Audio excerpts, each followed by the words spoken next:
All right, music fans, welcome. Harmless Dave back again, talking real music in real time for one or two real people just like you and just like me. Thanks for being here. Thanks for hanging with me. Hope you had a great weekend. I got this album over the weekend, Voyage.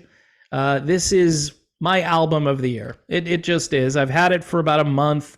I've had the files and I've been listening to the files because the band was really nice and they sent me an advance copy because I'm really special, right? Special needs, baby. Anyway, Voyage, Inception, absolutely amazing from start to finish.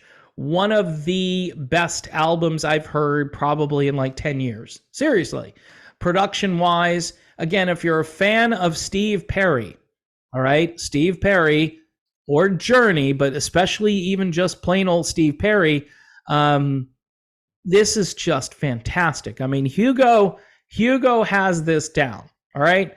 And the songs, the quality of the songs are radio ready, radio worthy. The fact that they're not on the radio here in the United States or anywhere in the world is criminal. It's criminal. I'm just going to say it because this is as good. Somebody said to me, this is as good as anything Journey has done over the last 20 years and maybe better. I would say it's better. Okay, it really is. So Inception by Voyage. Go get yourself a physical copy.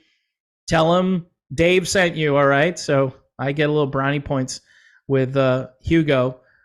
He's a good buddy and he's just a hardworking person and good for him.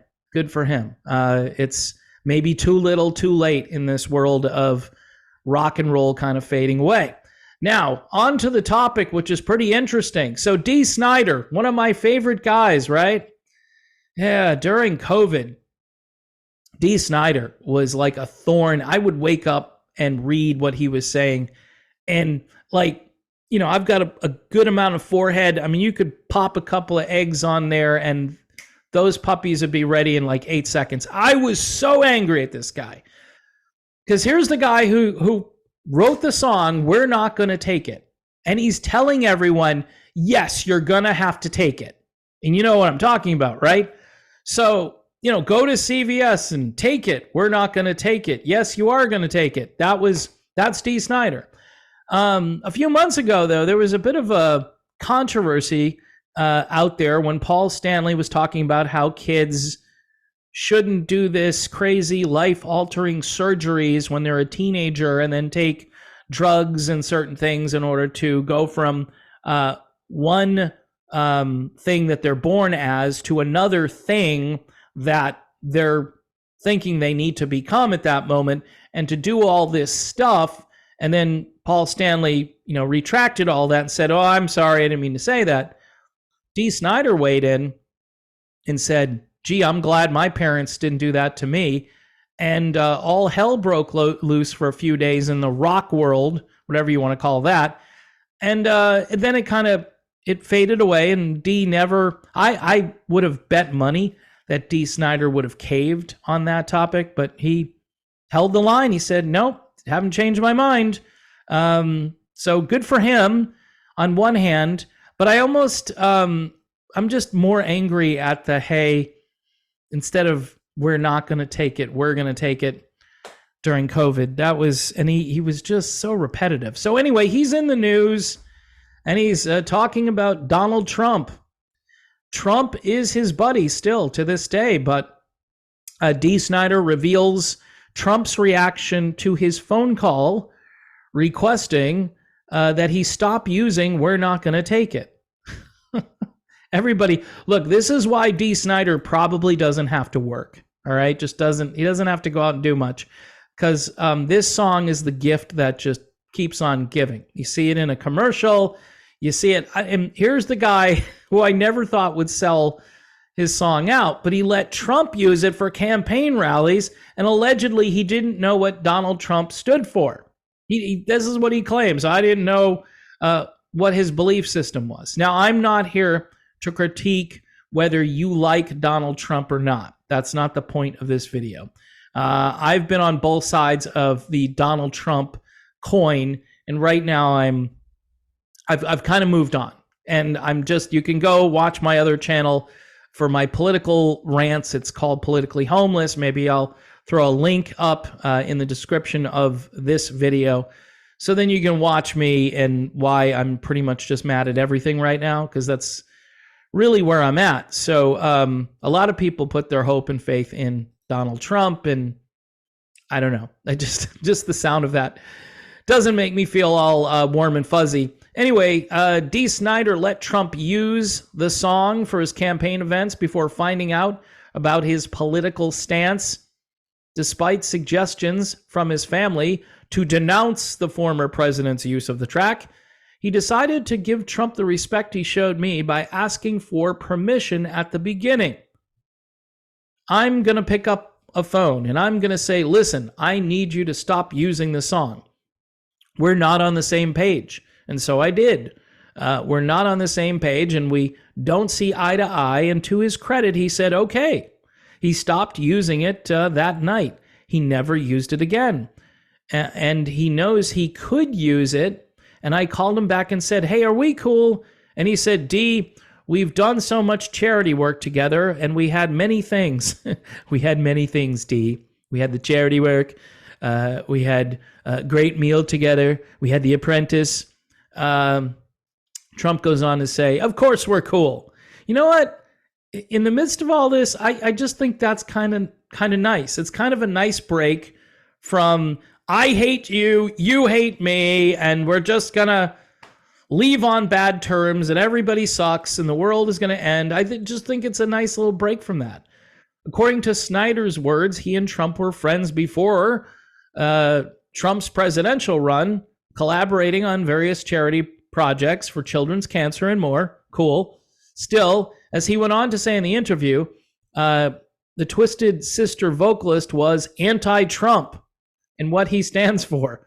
I believe he's a salesman and he's looking for someone to buy his product. And the people he found who bought his product were people I don't agree with. That's interesting. That's very interesting. So, look, give Snider some credit for not being a total, I don't know, like,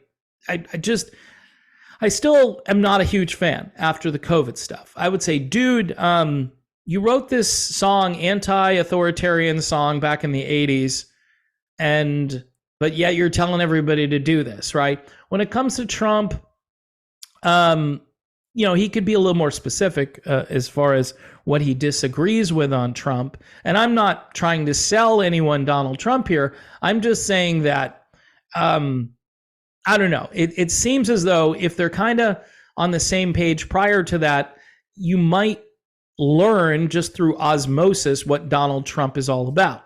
And so I don't know why you were blindsided by his politics.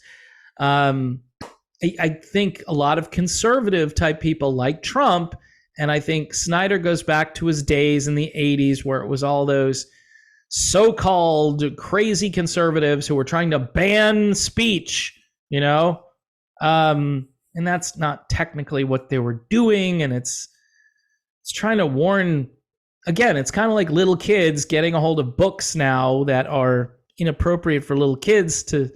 Can kids just have their innocence for a little while? Probably not. We're in the world where the innocence is just going away. But I think this is a good ending to the story that they agreed to disagree, and Trump stopped using the song, and I guess Dee is cool with Trump. So maybe Dee should go out and campaign for Trump, right? Even though they don't agree on anything. I don't know. Music and politics. I guess I understand why there was a book called Shut Up and Sing that came out a number of years ago. People get their political and even their spiritual advice sometimes from these rock stars and these people who are in the public eye all the time, celebrity types. That's not a place you should go. And no offense to Dee Snider, but don't get your medical advice from Dee Snider. All right, just don't do it. And maybe don't get your political advice from Dee Snider. Because why is Dee Snider an expert on politics and you're not? I'm sure you do more in your daily, just run-of-the-mill life that enables you to know more about what's going on in the world, what's going on at the grocery store. And those things are important, and that will help you form your political stance. All right. That's just me. I mean, you don't take your advice from celebrities. All right. Just don't do it. Anyway, before I go, I know this video is controversial because I was talking about former President Donald Trump. Here is Voyage and their album Inception. No controversy here, just amazing music from start to finish. My album of 2023, my number one album. It will, unless something comes along that is like Boston's debut album or something like that, you know, Dark Side of the Moon Part 2, not the Roger Waters redo. I don't think Pink Floyd's got anything coming out. I think they're over. But this is tremendous. So go and listen to Voyage, Inception. You won't be disappointed. My name is Dave. Thanks for watching. And here's my political and spiritual message for everyone. Please pray for peace in the Middle East. All right. This is the most divisive thing I think I've seen in my lifetime. It's really caused a lot of turmoil. I would just say, please pray for peace, that this will stop, the fighting will stop, and that people will be safe and they won't be killed. That's all I can say at this point. All right, I am done, very much done, and I will see you soon.